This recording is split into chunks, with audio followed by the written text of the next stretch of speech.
Hello everyone, I hope you guys are doing well. Today I'll be talking about one important financial trick that I wished I knew during my PhD. ये जो financial trick के बारे में आपके साथ बात करने जा रहा हूँ, ये आपको जानना चाहिए from the very first year of the PhD. That can really make a difference. तो गौर से सुनिए वीडियो को एंड तक. तो पीएचडी में क्या होता है कि 5 साल के लिए आपको फंडिंग मिलता है. शायद वो फंडिंग CSIR से मिलता है, फंडिंग शायद ये DBT, DST या फिर कोई भी और मिनिस्ट्री से मिल रहा है, लेकिन वो 5 साल के लिए होता है. उसके बाद you don't have any funding. If your work is not finished with in that 5 years, that means you can still finish your work after that 5 years, but you are not going to get funded or you are not going to get money for that. Now the problem is at the end of the PhD, your work is huge, workload is huge. So you cannot afford to earn money from other routes in the end of 5th year. That means you need to have your funding proper at least in the 5th year of your PhD. अगर 5वां साल में जाके आपको पैसा कमाने का सोचना पड़ा तो आप कैसे करोगे अपना काम, राइट? लेकिन ये छोटा सा फाइनेंशियल हैबिट के बारे में जो बताने जा रहा हूँ वो आपका ये प्रॉब्लम को सॉल्व कर सकता है. एक छोटा सा हैबिट. तो आपको क्या करना चाहिए? पीएचडी के फर्स्ट ईयर से म्यूचुअल फंड्स में एसआईपी में इन्वेस्ट करना चाहिए. क्यों एसआईपी? अभी पता चलेगा. तो मान लीजिए एक स्टैंडर्ड पीएचडी प्रोग्राम कितना पे करता है? रफली 40,000, just for a quick estimate मैं ऐसे बोल रहा हूँ, per month. So 40,000 into 12 months, that would be 4,80,000 rupees at the end of year, right?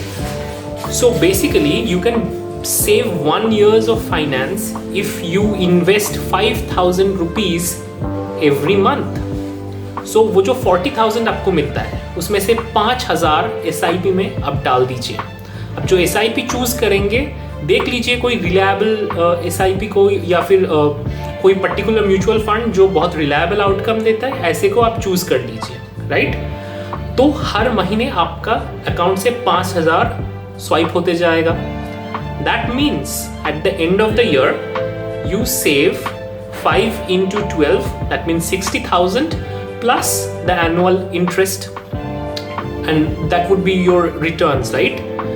सो यही चीज़ अगर एक्यूमुलेट होते जाए आपका 5 साल में, तो मिनिमम तो आपको 60 into 5, 3 lakhs तो मिलेगा ही. उसके साथ साथ थोड़ा और भी आपको इंटरेस्ट बेस्ड ऑन द कितना परसेंटेज आपका इन्वेस्टमेंट पे रिटर्न आ रहा है उसके ऊपर मिलेगा. मतलब क्या हुआ? लगभग एक साल में आपको 4,80,000 चाहिए for a living, right? So you are exactly getting the same amount of money even if your fellowship is finished. तो अभी हम क्या करेंगे? गूगल में जाएंगे और HDFC SIP कैलकुलेटर टाइप करेंगे.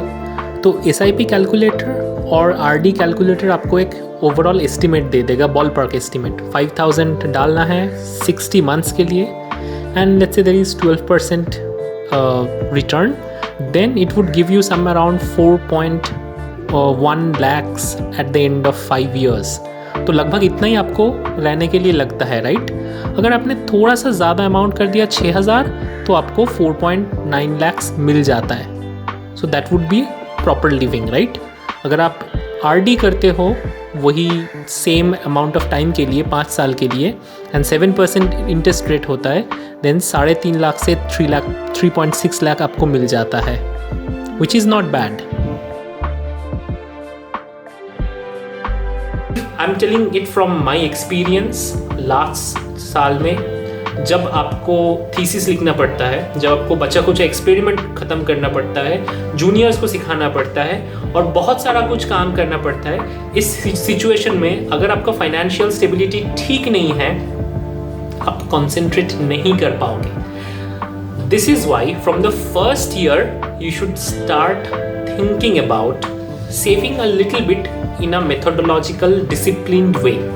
उसके हिसाब से SIP बहुत सही है. अगर आपको SIP समझ में नहीं आता है तो आप सिंपल रिकरिंग डिपॉजिट कीजिए, वो SIP जैसा ही है, रिटर्न्स थोड़ा कम है, बट फिर भी वो भी इम्पॉर्टेंट है. अगर मैंने देखा है कि मेरा बहुत सारे दोस्त जो लोग हैं उन लोगों का 5 साल हो गया है, अभी they are struggling with finances.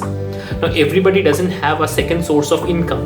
That is why you have to think about your financial backup. If you don't think about your backup, nobody else would think about it. तो अपना PhD में अपना फाइनेंस को manage करना सीखिए. That is one of my humble request. ऐसे बहुत सारे वीडियोस में लाने वाला हूँ इस चैनल पे. Please subscribe this channel, share this video with your friends, and अगर अच्छा लगा तो please subscribe and like. Thank you. See you in next.